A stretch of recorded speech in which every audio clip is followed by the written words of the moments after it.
La muerte de Jesús tiene beneficios verticales al restablecer nuestra relación con Dios y horizontales al cimentar nuestras relaciones con los demás.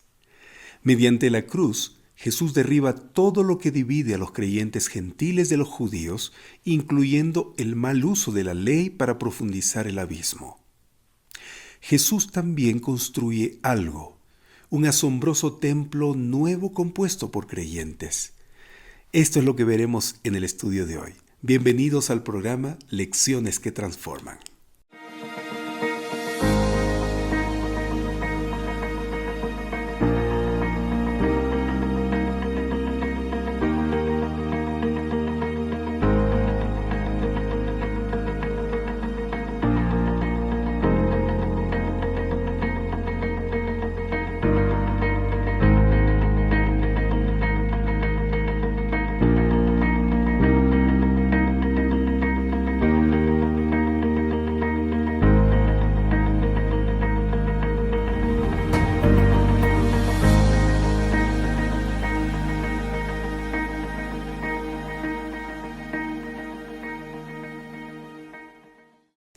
La paz de Dios sea con todos ustedes. Qué bueno es encontrarnos un día más y saber que usted está dispuesto a hacer un alto en su vida para escuchar la voz de Dios. El programa Lecciones que Transforman es su encuentro diario con Dios. Por lo tanto, aproveche para aprender más la palabra de Dios y descubrir los planes que Él tiene para su vida. El título del tema de hoy, jueves 27 de julio, es La Iglesia, un templo santo. Las primeras descripciones de la Iglesia por parte del apóstol Pablo fueron comunidad de los reunidos en Cristo, cuerpo de Cristo, comunidad de la vida y un solo cuerpo. Estas descripciones bosquejaron la naturaleza y la unidad en Cristo de la Iglesia. Ahora, Pablo agrega 3 metáforas complementarias con el fin de explicar sus relaciones internas y su relación con Dios. El apóstol extrae las metáforas de las relaciones humanas y de la relación más evidente del ser humano con Dios. Estas metáforas son la ciudad, la familia y el templo. En los tiempos del apóstol Pablo, estas eran las 3 lealtades mayores de los griegos y los romanos. Analicemos la primera metáfora que se encuentra en Efesios capítulo 2, la primera parte del versículo 19. Vamos a leer. Así que ya no sois extranjeros ni advenedizos, sino conciudadanos de los santos. Pablo dice que la iglesia es una ciudad de santos. La antigua ciudad grecorromana estaba integrada por 3 clases de personas, amigos: los ciudadanos, los esclavos y los extranjeros. 3 condiciones claramente determinadas por la religión y el culto. El ciudadano era ciudadano porque tenía derecho a practicar la religión y el culto de la ciudad, y determinaba la continuidad de su ciudadanía. Cuando se hacía ciudadano, entre los 16 y los 18 años, juraba que practicaría el culto de los dioses de la ciudad y pelearía para defenderlos, inclusive yendo a la guerra por ellos. Por ejemplo, en Esparta, una de las ciudades-estado griegas más importantes de la época antigua y clásica, famosa por su destreza militar, un ciudadano que no asistiera a los banquetes públicos, principal ceremonia del culto ciudadano, perdía su condición de ciudadano. En Roma, cuando ocurría esta pérdida, solo podía retomar la ciudadanía 5 años después. La ciudadanía era muy importante porque solo el ciudadano poseía todos los derechos otorgados por la ciudad. Por su parte, el esclavo estaba en una situación intermedia entre el ciudadano y el extranjero. Como el esclavo pertenecía a la familia de un ciudadano, participaba en el culto del ciudadano y por mediación de su amo pertenecía a la ciudad. Gracias a esto estaba en una mejor situación que el extranjero. El extranjero no poseía derecho alguno, por lo tanto no tenía acceso al culto y además los dioses de la ciudad no lo protegían, por el contrario, lo despreciaban, era la creencia. Y para aumentar su desgracia, para el extranjero era muy difícil hacerse ciudadano. En Esparta, solo los adivinos extranjeros podían hacerse ciudadanos y únicamente si un oráculo diera la orden de aceptarlo. Para los otros extranjeros se requería un voto de la Asamblea del Pueblo, al cual tenía que seguir una segunda votación 9 días después en votación secreta y con 6.000 votos favorables. Ya se pueden imaginar ustedes que casi nunca se reunían tantos ciudadanos a una asamblea, 6.000. Además, cualquier ciudadano podía vetar la decisión de aceptar a un extranjero. Bastaba con que cuestionara la decisión ante el tribunal declarando que era un atentado contra las leyes antiguas de la ciudad.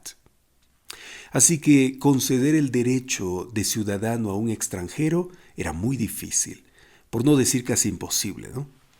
En las ciudades antiguas, hasta era considerado una violación de los principios fundamentales del culto ciudadano. Sin embargo, los extranjeros solo tenían un recurso para obtener algunos derechos ciudadanos y era hacerse clientes de un ciudadano. A través de ese ciudadano, o también llamado patrono, en este caso, por su mediación el extranjero quedaba incorporado a la ciudad, pero sus derechos eran limitados y su protección por parte de la ciudad también. Amigos, con ese trasfondo cultural que acabo de describirles, Pablo manifiesta a los gentiles: ustedes entran en la iglesia como conciudadanos de los santos, no son inferiores ni superiores a ellos, no son extranjeros ni forasteros, Dios no los desprecia ni los excluye. Ustedes en la iglesia, la única ciudad de los santos, son tan santos como todos los demás creyentes que la integran. Todo eso gracias a Cristo. Él es el patrón de ustedes y todos los demás santos, dice Pablo. Cristo es un patrón que otorga todos sus beneficios a todos los creyentes, de los cuales ustedes son verdaderos conciudadanos, afirma el apóstol. Hermanos, si en los tiempos de Pablo, con un contexto cultural ciudadano cargado de exclusiones y de diferencias, la iglesia era tan igualitaria, ¿cuánto más ahora que la sociedad no tiene exclusiones tan violentamente basadas en la religión del lugar? Es cierto que existen lugares en el mundo con mucha intolerancia religiosa, pero la iglesia continúa siendo la ciudad-nación espiritual donde todas las diferencias de trato y todas las relaciones discriminatorias deben desaparecer. Los creyentes pueden provenir de un ambiente cargado de tinieblas, pero al entrar en la iglesia solo deben tener luz, buena luz, brillante y conciliatoria y pacífica en las relaciones de una persona creyente con otra, conciliatoria de igualdad espiritual, conciliatoria de afecto fraternal, no de fraudulenta formalidad, conciliatoria de la integración original en la obra del Espíritu Santo que, siendo uno, transmite su unidad espiritual a todos los creyentes en las múltiples relaciones internas de la iglesia. Ahora, hermanos, amigos, quiero invitarles a leer Efesios capítulo 2, versículo 19, la última parte. Ustedes son miembros de la familia de Dios. En esta parte del versículo, el apóstol Pablo dice que la iglesia es la familia de Dios. ¡Oh, qué hermoso! Amigos, la iglesia, además de ser una ciudad espiritual igualitaria, donde los menos privilegiados de la sociedad son tratados en igualdad con los demás porque todos poseen los mismos beneficios de la salvación en Cristo, es también una familia. Como conciudadanos, las relaciones entre los miembros de la iglesia corresponden a las actitudes, a los afectos, a las consideraciones, a la conducta de los santos, porque la iglesia es la única ciudad espiritual de los santos, no hay otra. Y la relación entre los santos es santa en Cristo. Pablo les dice a los cristianos gentiles: ustedes son miembros de la familia de Dios. Pero ¿cuáles son las relaciones internas de la familia de Dios? No son las relaciones de una familia mundana, amigos. sujeta a las reglas escritas o tácitas de las sociedades humanas, costumbres, tradiciones, cultura, que muy a menudo son tan rígidas que obligan despóticamente a adoptar modos de actuar y de relacionarse absolutamente vacíos de lo más importante en las relaciones, que son la identificación con el otro por amor, un amor de ser, libre de interés propio, distante de la competencia, siempre activo y operativo para el bien de los demás integrantes de la familia. Todos los miembros de la familia de Dios viven bajo la orientación y la inspiración ejemplar de Dios. Él es un padre siempre abierto a las necesidades de todos los miembros de la familia. Cristo explicó esta relación del padre con los miembros de su familia contando una historia llamada la parábola del hijo pródigo, que la encontramos aquí en la Biblia, en el Evangelio de Lucas, capítulo 15, versículos 11 al 32. En ese texto Jesús cuenta que había una vez un hombre que tenía 2 hijos. El menor dijo a su padre: «Padre, dame la parte de los bienes que me corresponde». Amigos, a este hijo nada le correspondía, pues mientras su padre viviera, toda la propiedad familiar le pertenecía solo a él. Pero el padre no lo reprendió, ni siquiera le recriminó cosa alguna. Simplemente repartió sus bienes entre los 2 hijos. No dejó a ninguno sin nada. Algunos días después, el hijo menor, rico, lleno de visiones para su propio futuro, decidió irse de casa. Juntó todo lo que tenía y se fue lejos.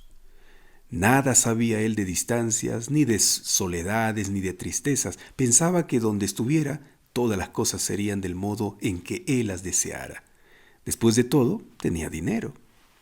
Entonces, ¿por qué no distanciarse de su casa y de su propio país y vivir su propia vida en un lugar donde pudiera actuar con plena libertad? Cristo dice en la historia que este hijo se fue lejos a una provincia apartada. Mucha emoción, mucha alegría, mucha fiesta, muchas oportunidades de gastar. Y Jesús continuó contando que el joven desperdició todo lo que tenía. Ya no estaba con el Padre, y sin darse cuenta, en ese lugar extraño, sin la orientación sabia de su Padre, todo en su vida comenzó a tambalear y a desmoronarse. Para colmo de males, cuando ya no tenía dinero, vino una hambruna en ese lugar distante de su familia. Sin dinero, con la tremenda escasez de alimento por causa de la hambruna, la obtención de comida se volvió más y más dificultosa. Buscó un trabajo. En su mente de hijo, acostumbrado al buen trato de su padre, pensó que sirviendo a un patrón lo pasaría bien. Pero la relación con él fue distinta de la relación con su padre. Lo mandó a cuidar cerdos. En cuanto llegó al chiquero, sintió una extraña repugnancia.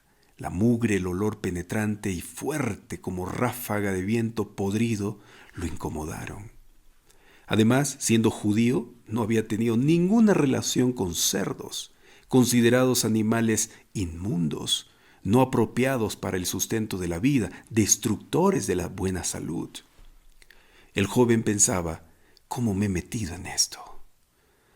Pero el hambre lo golpeaba como un látigo. Aguantó un tiempo y el hambre se hizo más fuerte, más insoportable, tanto así que el joven quiso comer la comida de los cerdos, pero no pudo. Su patrón era un tirano sin consideración. ¿Cómo no dejarlo comer, aunque fuera un poco de esa comida detestable para un humano?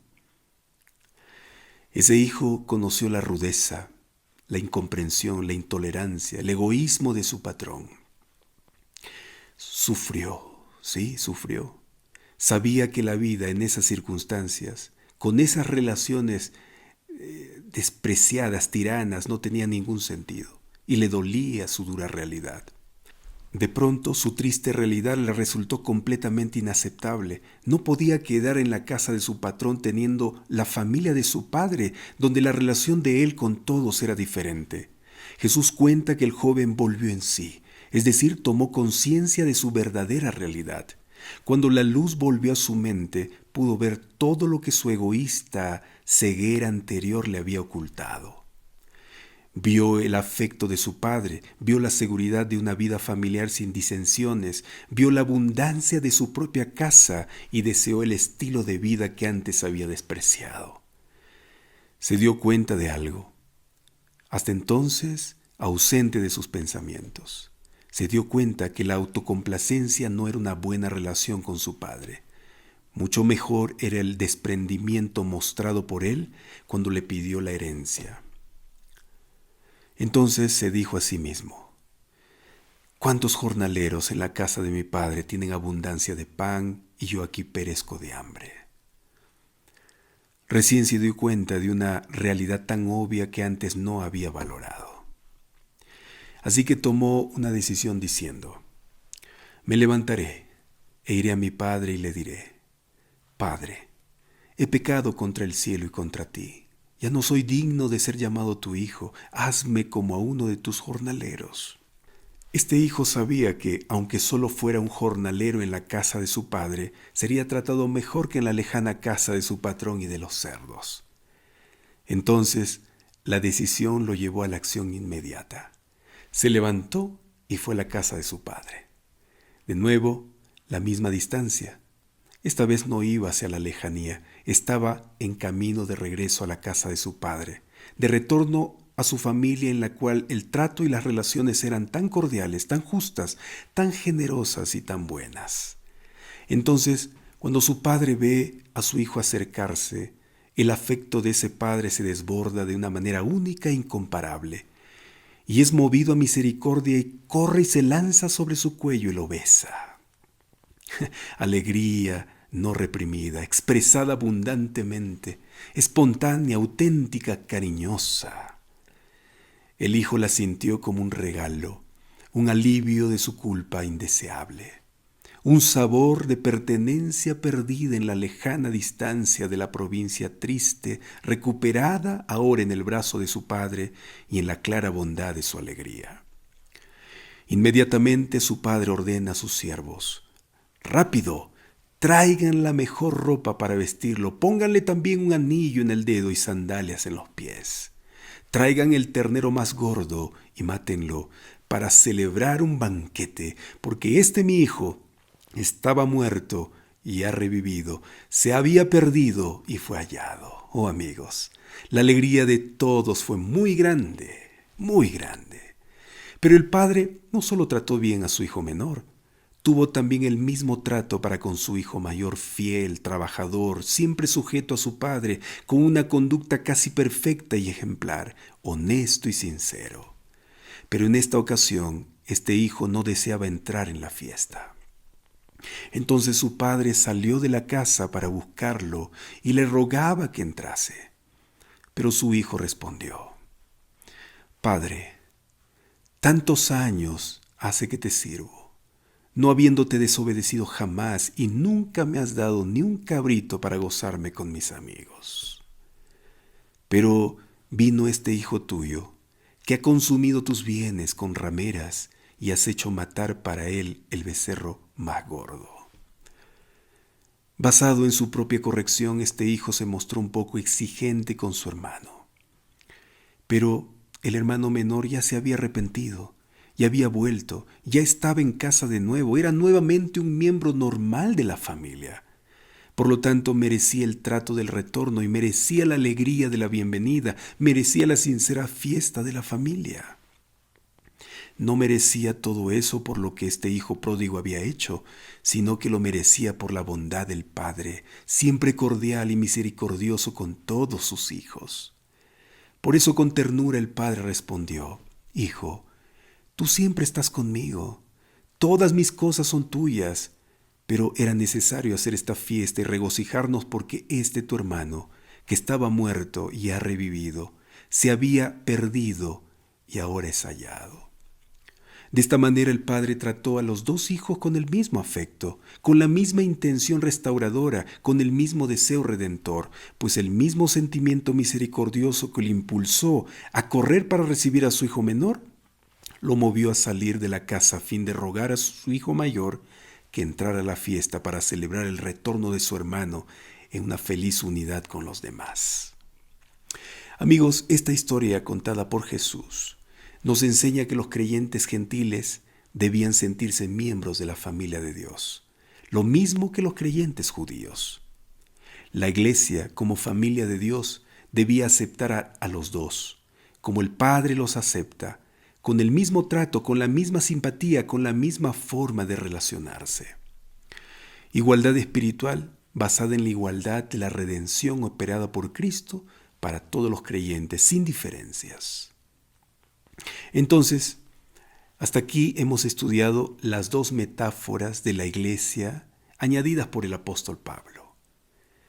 La metáfora de la ciudad o la ciudadanía y la metáfora de la familia. ¿Se dio cuenta? Dos metáforas. Pero hay una tercera metáfora, y es la metáfora del templo. Esta tercera metáfora, amigos, sobre la iglesia, focaliza la relación de los creyentes en su edificación, su crecimiento espiritual. La iglesia es un templo vivo en construcción, un templo santo en el Señor. El apóstol Pablo dice en Efesios capítulo 2, versículos 20 al 22 lo siguiente. Lea conmigo, por favor. Edificado sobre el fundamento de los apóstoles y profetas, siendo la principal piedra del ángulo Jesucristo mismo, en quien todo el edificio, bien coordinado, va creciendo para ser un templo santo en el Señor, en quien vosotros también sois juntamente edificados para morada de Dios en el Espíritu. Amigos, las relaciones internas de la iglesia son dinámicas y constructivas. Para su crecimiento espiritual, cada creyente en particular y en su conjunto, como iglesia, mantiene las siguientes relaciones. En primer lugar, relación con los apóstoles y profetas. Pablo llama a esto el fundamento. El fundamento está dado, no se construye, amigos. Lo que se construye es la iglesia y los creyentes que la integran. Todos ellos, como edificio templo, se relacionan con los apóstoles y los profetas sin pretender modificarlos, pues la manera de construir sobre el fundamento es por adición, por agregarse a él, es decir, en una sobreedificación. Pablo explica a los creyentes de Corinto, en 1 Corintios capítulo 3, versículo 10, lo siguiente. Vamos a leer, por favor.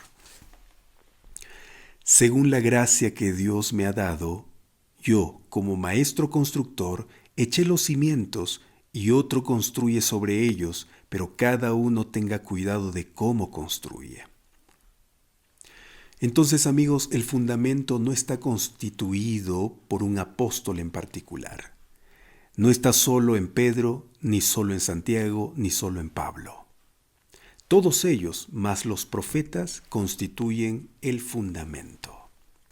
Y la iglesia debe estar edificada sobre todos ellos. Pero ¿qué cosa de los apóstoles constituye el fundamento? Pregunta muy importante. Ciertamente no sus nombres ni sus personas, sino sus enseñanzas, sus doctrinas. Enseñanzas y doctrinas que conforman las Sagradas Escrituras, porque fueron inspiradas por Dios. La revelación que por medio de ellos transmitió Dios para edificación espiritual de los creyentes, esto es lo que constituye el fundamento de la iglesia, amigos. Les invito a leer ahora Romanos capítulo 15, versículo 4. De hecho, todo lo que se escribió en el pasado se escribió para enseñarnos, a fin de que, alentados por las Escrituras, perseveremos en mantener nuestra esperanza. La doctrina de los apóstoles quedó registrada en las cartas que ellos escribieron en las iglesias o a personas prominentes de la iglesia por su fe o por su influencia. Segunda Tesalonicenses, capítulo 2, versículo 15, también dice lo siguiente. Así que, hermanos, sigan firmes y manténganse fieles a las enseñanzas que oralmente o por carta les hemos transmitido. Pablo, haciendo recordar a los tesalonicenses la manera en que ellos aceptaron el Evangelio cuando él les predicó, afirma que la enseñanza de los apóstoles es la palabra de Dios. Eso es lo que nos muestra 1 Tesalonicenses, capítulo 2, versículo 13, cuando dice: Así que no dejamos de dar gracias a Dios, porque al oír ustedes la palabra de Dios que les predicamos, la aceptaron no como palabra humana, sino como lo que realmente es, palabra de Dios, la cual actúa en ustedes, los creyentes. Amigos, esa es la relación correcta de los creyentes con la enseñanza de los apóstoles y los profetas como fundamento de la iglesia, aceptarla como palabra de Dios y vivir toda la experiencia cristiana basada sobre la revelación de Dios. La segunda relación que cada creyente en particular y en su conjunto como iglesia debe mantener para su crecimiento espiritual es la relación con Cristo. El apóstol Pablo llama a Cristo como la piedra angular ahí en el versículo 20 de Efesios capítulo 2. Amigos, el fundamento de la iglesia no está completo con los apóstoles y los profetas solos. Las sagradas escrituras es fundamental, pero el verdadero fundamento es aquel de quien hablan las escrituras, Cristo. ¿En qué sentido es Cristo la principal piedra del ángulo? En el sentido de que Él es el único que sostiene el edificio y lo mantiene firme, estable, inamovible, como una casa edificada sobre la roca. Así como Él mismo, el Señor Jesús nos enseñó en Mateo capítulo 7, versículo 25, cuando dijo: Cayeron las lluvias, crecieron los ríos y soplaron los vientos y azotaron aquella casa. Con todo, la casa no se derrumbó porque estaba cimentada sobre la roca. Amigos, Cristo es el único que ofrece la estabilidad de la salvación. Nadie más. Cristo es la piedra angular. Es justo y justifica a los creyentes. Es perfecto y los perfecciona. Es fiel y los hace fieles. Practica la justicia y los ayuda a practicarla. Él es el recto y los convierte en personas rectas, fundadas en la roca viva sobre la cual nos convertimos en piedras vivas para Él. ¿Cuál es la relación de la iglesia con Cristo como piedra fundamental? La religión de Cristo no es letra muerta, amigos, es pura vida. Consiste en practicar cada palabra suya y cumplir cada mandato. Es una relación viva con Él, una relación de fe, no el simple decir de la fe, sino la acción de la fe, que se traduce en obras de justicia bajo la conducción del Espíritu Santo. La religión de Cristo es la relación viva con su palabra, tan firme como Él, tan verdadera como es Él, porque Él es el camino, la verdad y la vida, dice. Pedro, dirigiéndose a los expatriados de la dispersión, creyentes judíos y en su mayoría gentiles, que estaban en las ciudades Ponto, Galacia, Capadocia, Asia y Bitinia, elegidos para obedecer y ser rociados con la sangre de Jesucristo, describe la relación que ellos, como piedras vivas, deben tener con Cristo. Lea conmigo, por favor, Primera de Pedro capítulo 2, versículos 4 al 10. Cristo es la piedra viva rechazada por los seres humanos, pero escogida y preciosa ante Dios. Al acercarse a Él, también ustedes son como piedras vivas, con las cuales se está edificando una casa espiritual. De este modo llegan a ser un sacerdocio santo para ofrecer sacrificios espirituales que Dios acepta por medio de Jesucristo. Así dice la Escritura: Miren que pongo en Sión una piedra principal, escogida y preciosa, y el que confíe en ella no será jamás defraudado. Para ustedes los creyentes, esta piedra es preciosa, pero para los incrédulos, la piedra que desecharon los constructores ha llegado a ser la piedra angular. Y también una piedra de tropiezo y una roca que hace caer. Tropiezan al desobedecer la palabra, para lo cual estaban destinados. Pero ustedes son linaje escogido, real sacerdocio, nación santa, pueblo que pertenece a Dios, para que proclamen las obras maravillosas de aquel que los llamó de las tinieblas a su luz admirable. Ustedes antes ni siquiera eran pueblo, pero ahora son pueblo de Dios. Antes no habían recibido misericordia, pero ahora ya la han recibido. ¡Qué relación maravillosa con Cristo, amigos! ¡Wow! Este es el fundamento de la vida espiritual de cada creyente. Este es el fundamento de la Iglesia de Cristo, casa espiritual de Dios donde todos viven en la más íntima y más cordial de las posibles relaciones humanas, la relación de santos. Todos dedicados a anunciar el Evangelio, las virtudes de aquel que los llamó de las tinieblas a la luz admirable. Pueblo de Dios que disfruta de su misericordia y la comparte. Amigos, en todo lo dicho hasta aquí, podemos concluir diciendo que en esa retadora arquitectura espiritual somos juntamente edificados para morada de Dios en el Espíritu. Así lo dice el versículo 22 de Efesios capítulo 2. Si queremos traducir todas las metáforas que hoy hemos estudiado, ¿qué obtenemos? Dos conceptos que conlleva a una responsabilidad suprema por la vida del cristiano. En un nivel personal, cada cristiano es un templo de Dios, una morada para el Espíritu. Como morada viva del Espíritu de Dios, ¿no deberíamos mantener nuestra mente, espíritu y cuerpo puro y santificado? La vida en Cristo es un llamado a una vida de santidad y debemos seguir ese ejemplo. En un nivel corporativo, los cristianos no viven independientemente los unos de los otros. Pertenecemos al cuerpo de Cristo, la comunidad de la fe. A eso llamamos iglesia, y es en este nivel corporativo que se nos presenta el desafío de vivir la vida de la cruz, ese gran medio por el cual Dios destruyó las paredes de separación. Una morada de Dios en el Espíritu no puede ser un centro de división y hostilidad.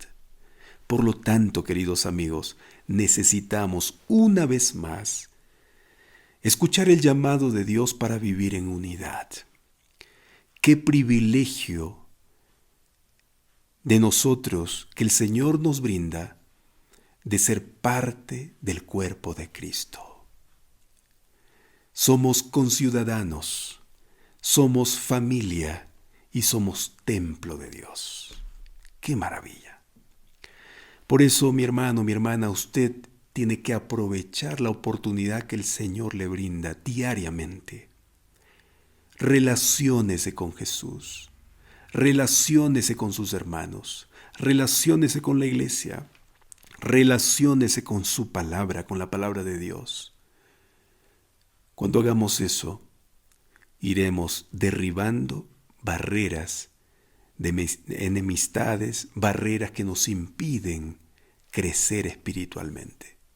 Porque el Señor quiere que nosotros seamos parte de su cuerpo, pero para crecer, para avanzar, no para quedarnos estancados, sino para ser diferentes cada día. Muy bien, vamos ahora a responder las dos preguntas que aparecen en la lección de hoy. La primera pregunta dice: ¿qué conjunto de imágenes destacadas utiliza Pablo en Efesios capítulo 2, versículos 11 al 22 para señalar la unidad entre judíos y gentiles en la iglesia? Cuando usted lee Efesios capítulo 2, versículos 11 al 22, especialmente los versículos últimos que acabamos de estudiar, usted se va a dar cuenta que el apóstol Pablo habla de tres metáforas, básicamente. ¿Cuáles son? La ciudad o ciudadanía, la familia y el templo. Eso es. Esas son, amigos, las imágenes que Pablo usa o metáforas destacadas para señalar la unidad entre judíos y gentiles. Dios quiere que conformemos la ciudad santa, Dios quiere que conformemos la familia de Dios, la familia santa y el templo santo. Eso. Cuando nosotros conformemos estas imágenes, estas metáforas, entonces llegaremos a la plenitud que Cristo desea que lleguemos. Así es. La segunda pregunta dice, el uso que hace Pablo de la metáfora de la iglesia como templo, en Efesios capítulo 2, versículos 19 al 22, ¿cómo se compara con los usos en los siguientes pasajes, que son 1 Corintios capítulo 3, versículos 9 al 17, 2 Corintios capítulo 6, versículos 14 hasta el capítulo 7, versículo 1, y 1 de Pedro capítulo 2, versículos 4 al 8. Una vez más yo le voy a pedir, hermano, hermana, que tome su Biblia y lea estos versículos. ¿Sí? Lea. Yo no lo voy a hacer ahora, repito una vez más, por factor de tiempo, pero hágalo. Y la respuesta que yo voy a brindarle está basada en estos versículos que usted va a leer. ¿Sí? Entonces, ¿cuál es la respuesta? ¿Cómo se compara con los usos? Bueno, la respuesta es: cada creyente se convierte en material de construcción para un nuevo templo diseñado para la morada de Dios mediante el Espíritu. Esto es a nivel corporativo. Luego, además, cada creyente se convierte en templo del Espíritu Santo, y este es a un nivel individual.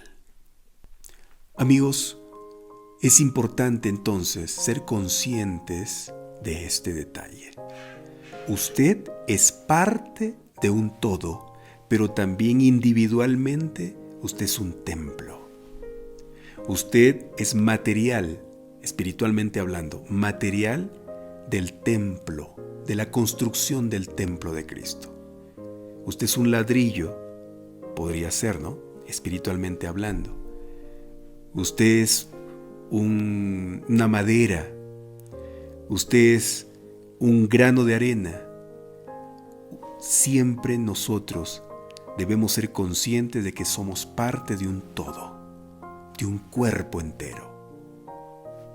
Sí, somos miembros de un cuerpo, pero también individualmente somos el templo del Espíritu de Dios. Nivel corporativo, nivel individual. Eso es lo que Pablo está haciendo aquí al usar la metáfora de la iglesia como templo. Somos parte del templo corporativo, pero también somos templo del Espíritu Santo.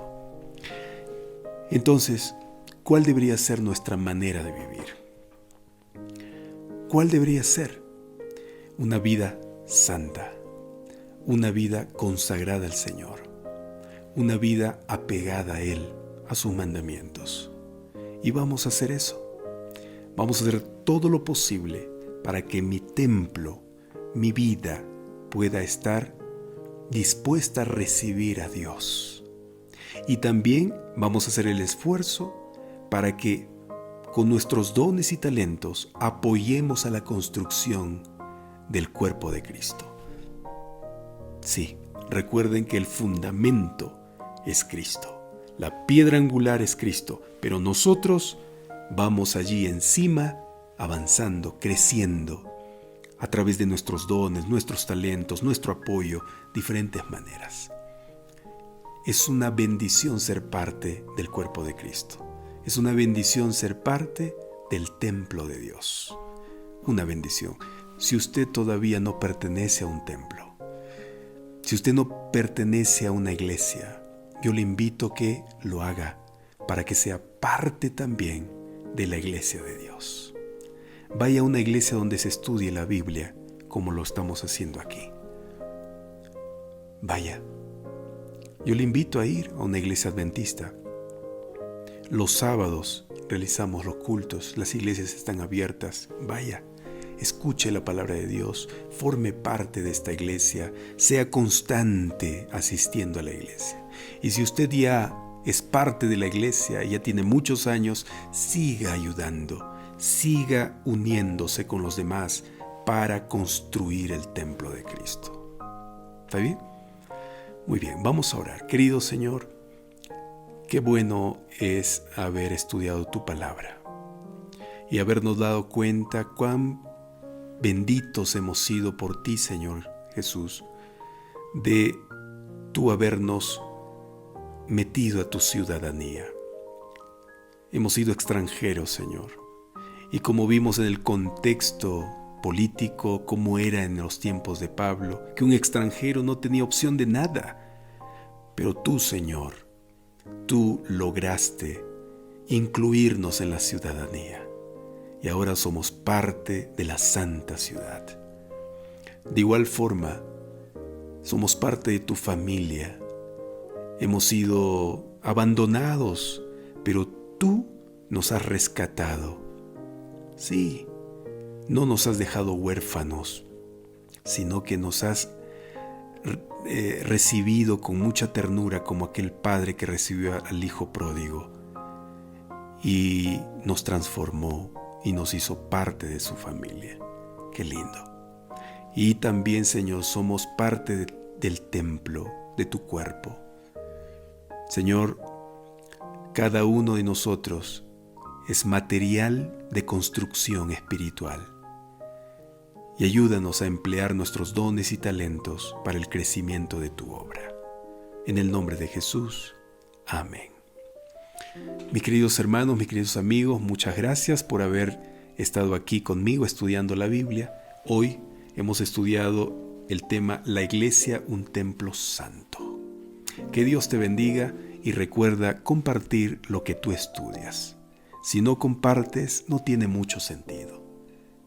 Sí, no tiene mucho sentido. Por eso comparte con todos los que puedas el mensaje de hoy. Un fuerte abrazo. Nos vemos en la siguiente edición.